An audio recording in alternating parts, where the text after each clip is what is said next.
क्यों মানে আরে এই সালা আমার সাথ খায় আমাকে ভয় ভয় ভয় বসে যায় গাঁও কথা শহরে কি হলো লাগে বসু কিন্তু রাজি ই মিছা কোৱা নাই তই ভাবি চাচোন আমাৰ কথা যদি ঘৰত গম পায় তেন্তে কি অৱস্থা হ'ব বাপৰে মায়ে যে মোক ঘৰৰ পৰা উলিয়াই দিব সেইটো খাটাং আৰু দেউতাইতো মোক ঘৰৰ ভিতৰতে সোমাব নিদিব মায়ে তোমাক তেজৰ পুত্ৰ ঘোষণা কৰি পেপাৰত একেবাৰে এডভাৰটাইজমেণ্ট দি দিব আৰু দেউতাইতো মোক মৰা বুলি ধৰি মোৰ শ্ৰাদ্ধকে পাতি দিব আৰে মামাইতো পাৰিলে মোৰ ডিঙিটোকে মুচৰি দিব বসুৰি মোৰ ভণ্টিয়েতো মোক একেবাৰে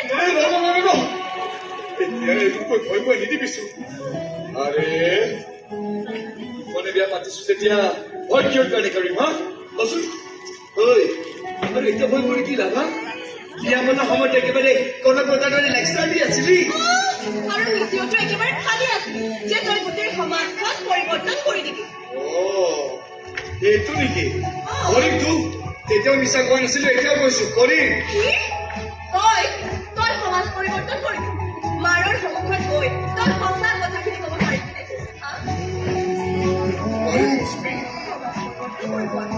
এতিয়া পাৰিব লাগিব মানে আমাৰ কাৰণে পাৰিব লাগিব এনেকৈ আৰু লুকাই লুকাই গোটেই জীৱনটো পাৰ কৰি দিব নোৱাৰি নহয় মাজে মাজে ভয় লাগি আছে কিন্তু আমি গোটেই জীৱনটো এনেকৈ নষ্ট কৰি দিব নোৱাৰো আমি